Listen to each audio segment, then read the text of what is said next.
हर हर महादेव साथिया, आप सभी का अपने चैनल लव यू जिंदगी में तहे दिल से स्वागत है। आप सुन रहे हैं अपनी पसंदीदा कहानी वफा ना रास आई का छठा भाग। यह कहानी वफा अब हम करेंगे का तीसरा सीजन है।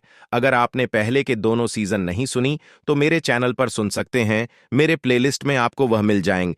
मेरे एक बेटे ने मेरे दूसरे बेटे के ऊपर गोली चलाई है, जिसने चोट दिया है और जिसको चोट मिला है, दोनों ही मेरे बच्चे। रणविजय ने एक लाइन में साफ कह दिया। रणविजय की बात सुनकर शिवम का मुंह खुला रह गया। आपको पता है चाचू? शिवम को रणविजय की बात पर भरोसा ही नहीं हो रहा था। क्यों, तुम नहीं बताओगे तो मुझे पता नहीं चलेगा? रणविजय के बात में व्यंग था। शिवम ने अपना सर झुका लिया।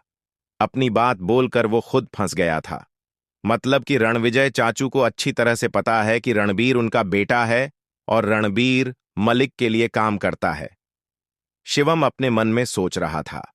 इधर रणविजय के दिमाग में दूसरी बात चल रही थी। जब शिवम ने हैरान होते हुए रणविजय से पूछा तो रणविजय समझ गया कि शिवम इस मैटर में सारी बात जानता है। रणविजय ने अंधेरे में तीर छोड़ा था, लेकिन तीर सही निशाने पर लगा था। क्या हुआ सर, क्यों छुपा लिया? क्या सोच रहे हो? रणविजय ने अपनी पूरी नजर से उसके चेहरे पर जमा दी थी। वहीं अब शिवम बड़ी मुश्किल में फंस गया था। ऐसी हड्डी जो गले में अटकी थी, जो अब ना उगलते बन रही थी ना ही निगलते बन रही थी, पर रणविजय अब अपने पूरे तेवर में आ गया था। बोलो, बताते क्यों नहीं हो? क्या सोच रहे हो? यही सोच रहे हो कि चाचू मुझे सॉरी बोलने आए हैं या थैंक यू? नहीं चाचू, ऐसी बात नहीं है। आप मुझे भला सॉरी या थैंक यू क्यों बोलिएगा? शिवम तेजी से बोला। नहीं तो फिर सोच रहे हो? यही सोच रहे हो ना? रणबीर ने तुम पर पहले भी हमला करवाया। 2 बार तुमने ऐन मौके पर मेरी जिंदगी की जान रणवीर के हाथों बचाई। इस बार तो तुमने जिंदगी को बचाने के लिए अपनी जिंदगी दांव पर लगा दी। इन सब चीजों के लिए मैं रणबीर की तरफ से तुमको सॉरी या अपनी तरफ से थैंक यू कहूंगा, या फिर तुमने रणबीर के हाथों से मेरी जिंदगी को बचा लिया, फिर उसके बाद पुलिस के हाथों भी रणवीर को बचाया है, इसके लिए थैंक यू कहूंगा? रणविजय लगातार गुस्से में बोलता जा रहा था। ऐसा कुछ नहीं है चाचू। वह अगर आपका बेटा है तो मेरा भी कोई लगता है। वह गलत नहीं है। अगर हम उसके एंगल से देखें तो वो हर जगह सही है। उसके एंगल से हम गलत साबित होते हैं तो हम उसे गलत कैसे कह सकते हैं? शिवम तेजी से बोला। मतलब? रणविजय ने नाचती हुई निगाहों से एक पल के लिए रुककर शिवम की तरफ देखा। मेरा कहने का मतलब सीधा है चाचू। अगर आप उसको गलत कहते हैं तो सही, हम भी नहीं हैं। और अगर हम सही हैं तो अपने एंगल से वो भी पूरी तरह से सही ही है। मेरी बात समझने की कोशिश कीजिए चाचू। रणवीर को सजा देकर या उसे सजा दिलवाकर हमें कुछ हासिल नहीं होगा। ऐसे ही वह हमसे बहुत दूर है, और जब हम उसे नहीं समझेंगे तो इस तरह से हम रणवीर को खो देंगे, हमेशा हमेशा के लिए। शिवम ने आगे बढ़कर रणविजय के हाथ को पकड़कर रिक्वेस्ट किया। रणविजय शिवम की बातों को समझने की कोशिश कर रहा था। यह सब मैंने आपसे ही सीखा है कि अगर जहां सुधार की एक छोटी सी भी गुंजाइश हो तो उसे सुधारना चाहिए। रिश्ते बनाने में बहुत समय लगता है, लेकिन तोड़ने में एक पल का भी नहीं। रणवीर के मैटर में तो हमारा रिश्ता कभी भी जुड़ ही नहीं पाया है, लेकिन अगर हम कोशिश भी ना करें तो यह गलत होगा ना? शिवम ने कहा। गलत तो तुम भी कर रहे हो शिवम, बातें छुपाकर। देखो शिवम, इस तरह से बातें छुपाने से कुछ फायदा नहीं होगा। पहले ही तुम बात छुपाकर कई गलती कर चुके हो, और अभी भी तुम जो कुछ कह रहे हो मेरी समझ में बिल्कुल नहीं आ रहा है। अगर रणवीर तुम पर अटैक करता है तो वो यहां पर सही कैसे हैं? वह खुद अपनी छोटी बहन को मारना चाहता है तो वह सही कैसे हैं? फिर भी मैं तुम्हारे लिए इस बात को मान रहा हूं कि उसको सच्चाई नहीं पता, जाने अनजाने में वह जो कुछ भी कर रहा है वह सही है। लेकिन मुझे यह बताओ कि तुम सही कैसे हो? पर चाचू, मैंने क्या किया है? रणविजय की बात से अब शिवम उलझ गया था। जिस दिन तुम्हें यह पता चला कि रणबीर वापस आ गया है या फिर रणबीर मेरा बेटा है, तो तुमको खुद उसी दिन मेरे पास इस बात को पूछने के लिए आना चाहिए था, या फिर मुझे बताना चाहिए था। तुमने इतनी बड़ी बात मुझसे क्यों छुपाई? रणविजय ने पूछा। मैंने तुमसे कहा था ना कि इस घर में बातें छुपाई जाती हैं, यह सोचकर कि किसी और को यह बात पता चलेगी तो प्रॉब्लम क्रिएट होगी, लेकिन प्रॉब्लम का सल्यूशन नहीं होता उसके। जिसके कारण बहुत बड़े बड़े कांड होने लगते हैं। कम से कम हम पिछली चीजों से सबक लेते हुए ऐसी गलतफहमी अपने बीच में पैदा नहीं होने देंगे। तो फिर तुमने मुझसे यह बात क्यों छुपाई? रणविजय ने शिवम को उसकी गलती बताई। मुझसे तो बोल रहे हैं, लेकिन सच बताइएगा, आपने यह बात घर में किसी को भी बता रखी है? शिवम ने भी इस बार बराबर पूछा। कुछ देर के लिए रणविजय चुप हो गया। उसने कई बार कोशिश की थी कि कभी ईशानी से ही इशारों इशारों में सच्ची बात बता दे, लेकिन नतीजे को सोचकर हमेशा से डर गया था।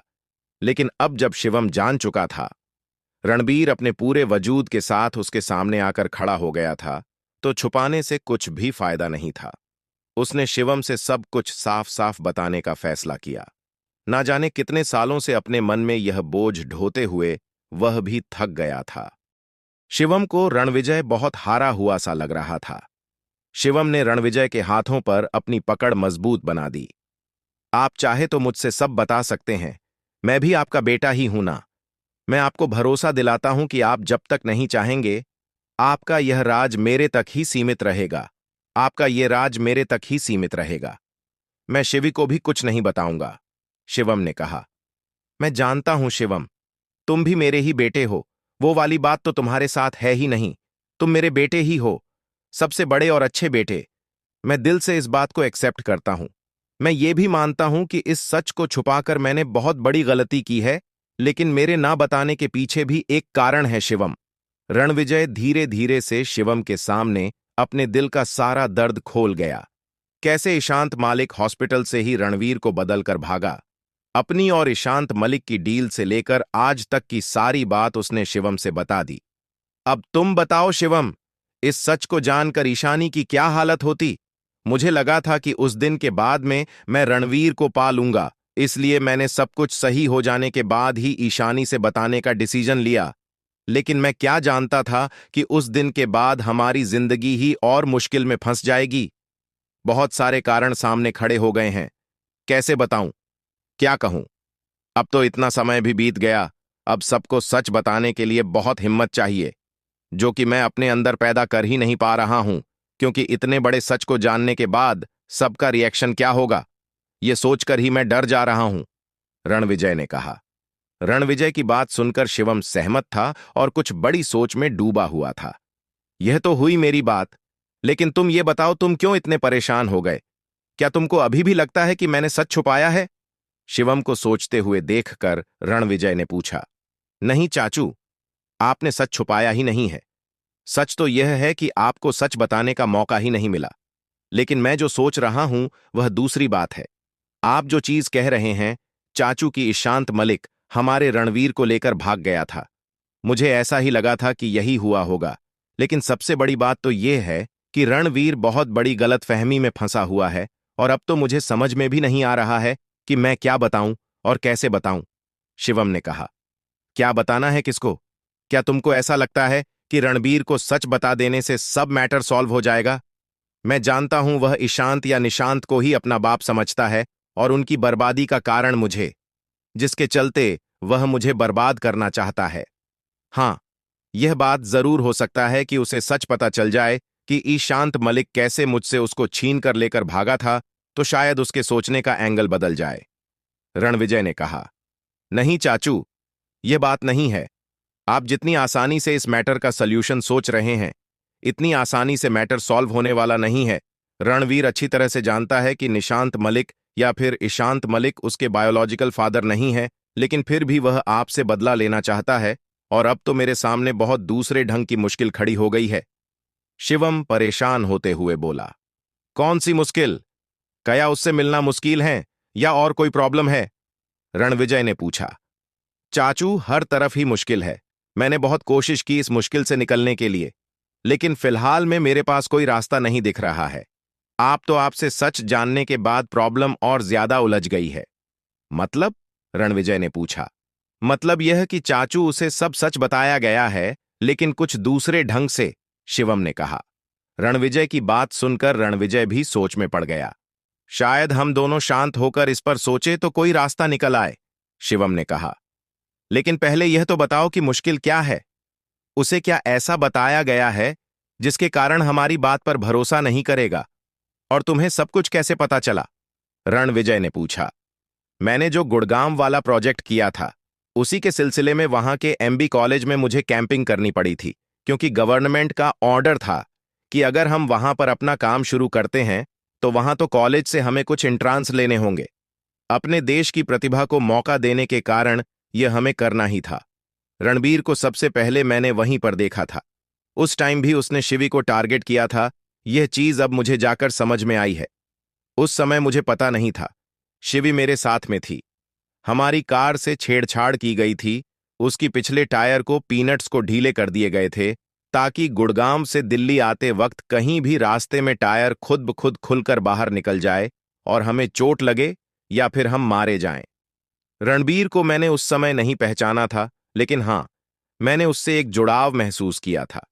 उसकी आंखों का रंग बिल्कुल नीला है, आपकी तरह, शिवी की तरह, जो कि आमतौर पर नहीं होता। उसके अलावा पूरे इंटरव्यू में उसके जवाब देने का ढंग, उसकी बॉडी लैंग्वेज भी बार बार मुझे आपकी याद दिला रही थी। मैं उसी काम करने के ढंग को देखकर हैरान रह गया था।